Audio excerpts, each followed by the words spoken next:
చెప్పుకుంది మీరంతా కొండంతా. చాలా విషయాలు చెప్పారు, చాలా ప్రోగ్రెస్ ఉన్నది, చాలా మొత్తం కూడా ట్రాన్స్ఫార్మింగ్ చేస్తున్నాం అని చెప్పి కూడా చెప్పారు.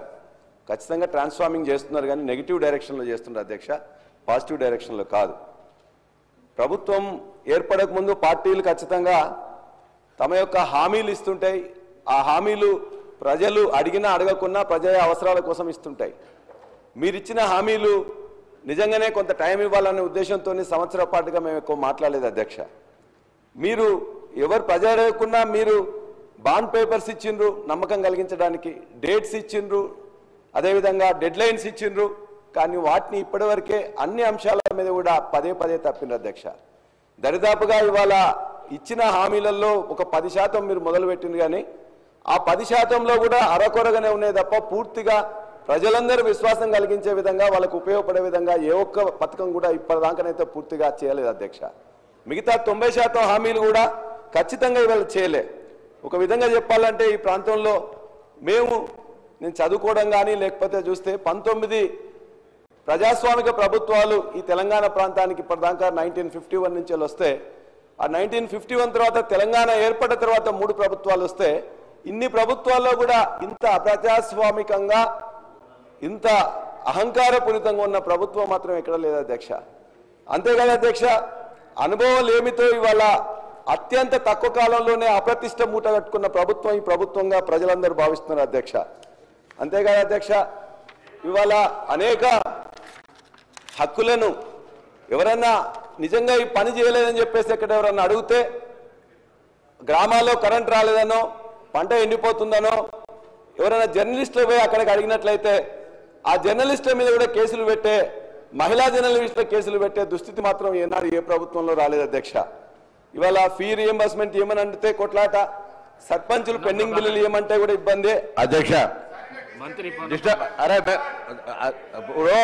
సార్ లేని ఆ మహిళా జర్నలిస్ట్ పెట్టిన వీడియోను మీరు కూడా సభ ముందు మీరు చూసి అది పనిష్మెంట్ అని ఫీల్ అయ్యి ఒకవేళ పల్లారాజేశ్వరరెడ్డి గారి మీద కూడా అటువంటి మాటలు మాట్లాడి ఉంటే వారు ఎటువంటి శిక్ష అవసరం లేదంటే రేపు పొద్దుగాల అటువంటి వీడియో తయారైతే పెద్ద ఇష్యూ కాదు. కాంగ్రెస్ పార్టీకి పెద్ద తయారు చేయాలనుకుంటే పెద్ద ఇష్యూ కాదు, కానీ అటువంటి వీడియోలు కూడా వీళ్ళు సమర్థిస్తే అంతకంటే వాళ్ళకు ఉండేటువంటి ఎటువంటి విచక్షణ కోల్పోయి పూర్తిగా ఫ్రస్ట్రేషన్లు ఉన్నారో అర్థమవుతుంది. అనుభవం గురించి మాట్లాడుతున్నారు. ఎవరికి అనుభవం లేదు అధ్యక్ష? కాంగ్రెస్ పార్టీకి అనుభవం కావాలా?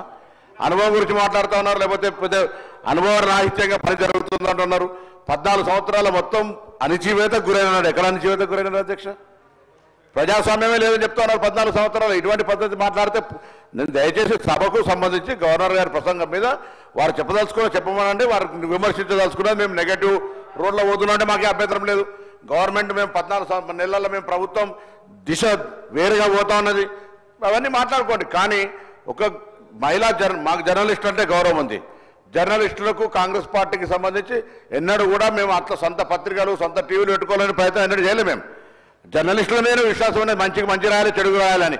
ఇక అంత పూర్తిగా భాష మరందరికీ ఒకసారి వీడియో చూస్తే ఆ భాషను ఎవరు వ్యక్తిగతంగా ఎవరి గురించి మాట్లాడుతున్నారు ఆ భాషను చూసినట్టయితే మేము సమర్థిస్తే సభ్యుడు ఆ జర్నలిస్టుకి మద్దతుగా మాట్లాడినటువంటి మాట ఉపసంహరించుకోమని చెప్పుకోవడతాం ఈ సందర్భంగా. ధన్యవాదాలన్నా, మీరు వారికి సింపతి ఉన్నందుకు. నేను అడిగేది ఏంటంటే అన్న, వారు మాట్లాడింది కాదు, వారు ఎక్కడైతే వారి యొక్క కొన్ని రికార్డ్ చేసి వాళ్ళు చేసినవన్నీ కూడా ప్రజల యొక్క భావాలుగా వచ్చినాయి.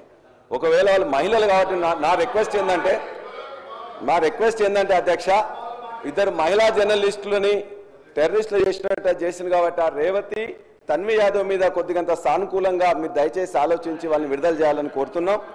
అదేవిధంగా ఇది ఒక పాలసీ ఉందని చెప్పేసి అనుకుంటే పాలసీ మాత్రం వాళ్ళ యొక్క మీరు చూడండి అధ్యక్ష ఎట్లా ఉన్నాయి వాళ్ళ ఫోటోలు. ఇవాళ తెలంగాణ అస్తిత్వం మీద ఇక్కడ చాలా అంశాలు మీరు రాశారు. ఇందులోనే ఒకటి ఏం చేసిండ్రు, మొత్తం కూడా ఆనవాళ్ళన్నింటి కూడా ఉండకుండా చేస్తామని తెలంగాణ తల్లి రూపురేఖలను మార్చారు. తెలంగాణ స్టేట్ టీఎస్ అని ఉంటే టీజీ అని మార్చారు. ఇవాళ లేటెస్ట్గా గవర్నర్ గారి ప్రసంగం చేసిన రోజునే వాళ్ళు ఇవాళ ఒక ఎడ్యుకేషన్ డిపార్ట్మెంట్ రిలీజ్ చేసింది అధ్యక్ష లోగో. ఆ లోగోలో ఇప్పుడు ఇంతకుముందు ఎప్పుడైతే కాకతీయ కళాతోరణాన్ని చార్మినార్ని తీసేస్తామని చెప్పేసి అంటే ఆనాడు ప్రజలందరూ అదేవిధంగా మేధావులు అందరూ కూడా చెప్తే దాని మీద వెనక్కి తగ్గినట్టు తగ్గింది. కానీ ఇవాళ మరలా దాన్నే ఇవాళ మొత్తం కూడా తెలుగులో కానీ ఇంగ్లీష్లో కానీ రిలీజ్ చేసిన దాంట్లో ఆ రెండు లేకుండానే ఇచ్చారు. అంటే ఇది కావాలని చేసిండ్రా లేకపోతే మొత్తం మార్చాలని చెప్పేసి అనుకున్నారో దయచేసి మీరు ఆలోచించాలి.